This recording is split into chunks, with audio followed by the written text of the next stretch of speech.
Gaming's Beat Matt Batrep. Matthew here from MiniWargaming.com, and welcome to another Beat Matt Batrep. I believe this is episode 8. Tonight we are going to have a Warhammer 40k battle report against Paul, who has challenged me to 1,750 points. He's got Blood Angels, and I've got Tyranids. If you're new to the show, this is how it works. First, you can go onto the Mini Wargaming forum and challenge me to a game of 40k, fantasy, or whatever we play here at the store. If you win, you get a $25 gift certificate or $25 in points to the online Mini Wargaming store. Now, I have to do a bit of a disclaimer to start off with. We've both decided not to go for heavy-handed lists, in other words, not optimized lists, because this is a new army for Paul. Yep. And so he doesn't have, we want to play with just painted miniatures because everybody likes that. And so he didn't bring in the highly mechanized, the tournament list. So I decided to have some fun as well with my list and just bring in stuff I don't normally bring in. So when you look at our list and you think, why would they bring in that? Blood Angels have to have this and Tyranids have to have that. Then you'll know it's because we just want to have fun with models that you don't normally see in a battle report. So without further ado, let's take a look at the armies and the scenario. First, we're going to take a look at Paul's Blood Angel army. So right here we have 1,750 points of Blood Angels. They're really well painted. Paul does a great job of making his armies look great.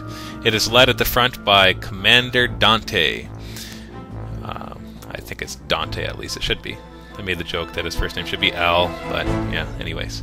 And then this elite choice is Brother Corbulo, or Corbullo, or whatever. They have the Sanguinary Guard, which count as a troop choice because of Dante, and so that's one less elite there. And then we've got a group of Assault Marines with a Power Fist, and then just a group of Tactical Marines. I just think they have a rocket launcher and a flamethrower. Other than that, there's nothing special about them. There's 2 Furiosa Dreadnoughts. The one on the left is a regular Furiosa Dreadnought with 2 close combat weapons, I believe a Flamer and maybe even a Stormbolter. I can't remember what else he was kitted out with. And here we have a Furiosa Librarian Dreadnought, and he's got a Force weapon, which would be great for taking out the monstrous creatures on my side. Over here we have a wonderful Bale Predator. This is a fast vehicle. I don't remember the Heavy Flamer's name is, but it's basically a Strength 6 AP3 weapon, and then it's got 2 Heavy Flamers on the sponsons and a Stormbolter. And then, of course, the centerpiece of the army is the Storm Raven gunship, and this thing has all sorts of weapons. Twin-link plasma cannons, we've got Hurricane bolters, we've got the Heavy 2 missile launchers, and a bunch of other stuff. So, that is the Blood Angel army. Now let's take a look at my Tyranid army. Now remember, I'm bringing in stuff I don't normally bring in. I'm kind of just doing a showcase here, so I'm going to see what's going to happen here, if it's going to die really badly or still do really well. So I've got a lot of unique characters and different things. The whole thing has 2 HQs. The first one is a regular Turvagon, no upgrades except for Catalyst, the one that gives Feel No Pain to somebody else. And the other HQ is a Tyranid Prime. He's got a Death Spitter. It looks like a Venom Cannon, but it's actually going to be a Death Spitter. And he's got a group of regular warriors. It's a troop choice that he's going to join because he's an independent character, and they all have Death Spitters as well. Then we've got a group of 20 regular Termagants, no upgrades, just Flesh Borers. And our other troop choice over here is a group of 10 Gene Stealers plus a Broodlord upgrade. And none of them have any upgrades either. They're just plain as you can be, although they do very well even with that.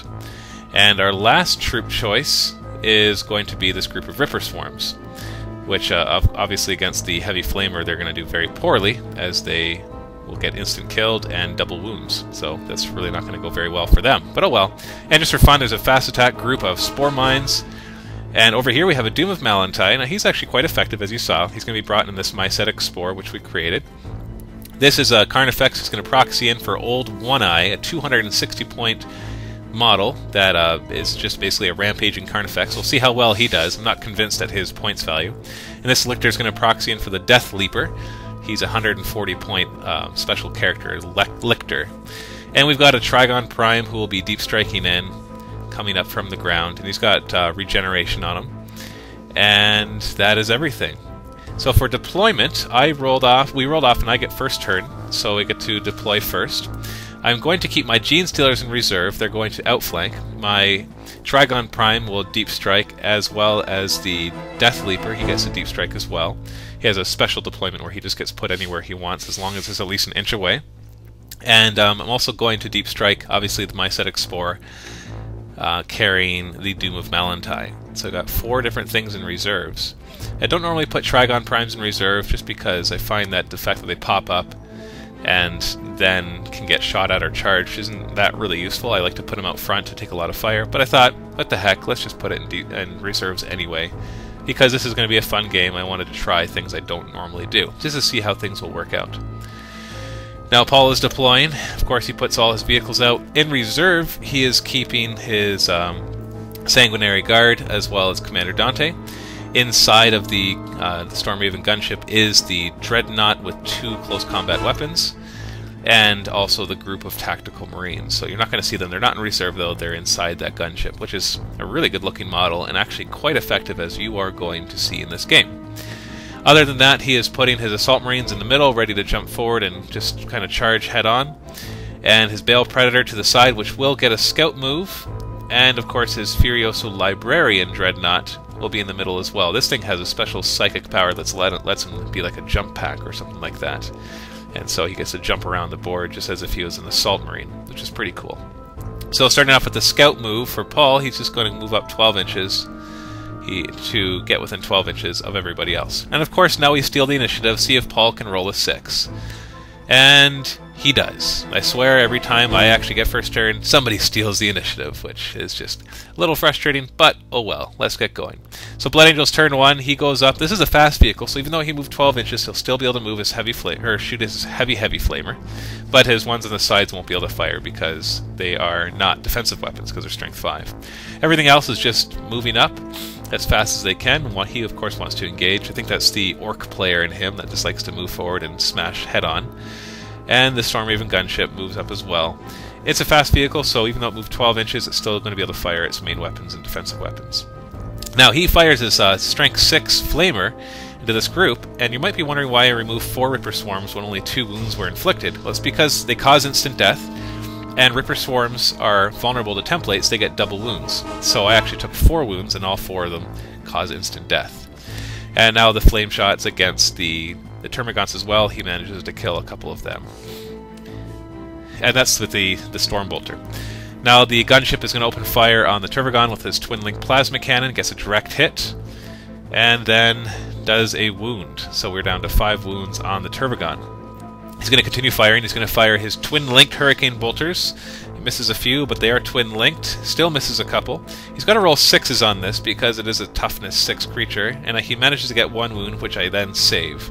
He's going to fire his Typhoon missile launchers, which is basically a heavy 2 missile launcher. The first one is a direct hit because it's a ballistic skill of 4, so you subtract 4 from the scatter. And the second one scatters off and hits 1 Termagant. Now, it's only strength 4 weapon, so he needs a 6 for the Termagant and does not get it. And he rolls a 1 against the Termagant, doing nothing. Now, this last missile is being fired with the Machine Spirit, so it can choose a different target. It's actually a strength 8 AP1, so if he had managed to hit one of those Tyranid warriors, he would have actually insta-killed it, because they're only toughness 4. Now, he's shooting at the Spore Mines, because why not get rid of them? They're just a bit of a nuisance. The first one explodes, and it hits the other 2, and they explode as well, proving just how useless it is to deep strike your Spore Mines in early in the game. Now the Termagant will spawn Termagants. He does not roll doubles, but he only gets 7 Termagants, which is a little frustrating because it would be nice to get more, especially since we're playing kill points. I don't want to just hand out free kill points. He then casts Feel No Pain, but the Psychic Hood of the Librarian manages to negate that. He then moves towards the Furioso Librarian Dreadnought, and after I moved him I realized, oh wait a second, he has a force weapon. Maybe that wasn't the best choice. But it's a little too late, and I thought, whatever, I'll just jump in, and maybe I'll be able to kill him anyways, because I do well against Dreadnoughts as long as I don't die from instant death, which, of course, the force weapon is able to do. But if he chooses to use the force weapon rather than the close combat weapon, at least it's only strength 4. So it's a little harder for him to hurt it, or strength 6. So I'm opening fire on the Predator, and I get 2 glancing hits with the Death Spitters, and I just managed to shake it or stun it so it can't move or shoot. Then I open fire on the Assault Marines and fire like an orc and miss completely, and then do no damage. And then my other guys attempt to run and roll a 1, so I'm just moving a couple guys forward just to show that. The Biovores see a nice target there with the Assault Marines so packed together, and they get a direct hit. And then the other 2, because it's a barrage weapon, because it's such a good direct hit, they actually manage to not hit anything because they have to touch the template, which is pretty much not touching anything else. And so I get this many wounds, or hits on it, manage to do 5 wounds. He still gets his 3+ save, which of course he rolls 4 out of 5 of. So that nice hit only manages to kill 1 Assault Marine, which dies. My Turvagon charges into the Furiosa Librarian, thinking, hey, what the heck? If I'm going to die, I'm going to die. Might as well try to take down a Dreadnought with me. The Warriors charge. He decides to use his Force Weapon. Hits once. He needs a 4 to wound. He gets it, and now he needs to make a leadership test, and he makes that insta-killing the Turvagon. Now we realized after that that might have had to be done with the Perils or the Shadow of the Warp, so he rolled an extra die and he still made it, so that didn't really matter either way. Now they're all opening fire. They have to roll 6s, and I only managed to get 2. And then I need 6s for glancing. That does nothing.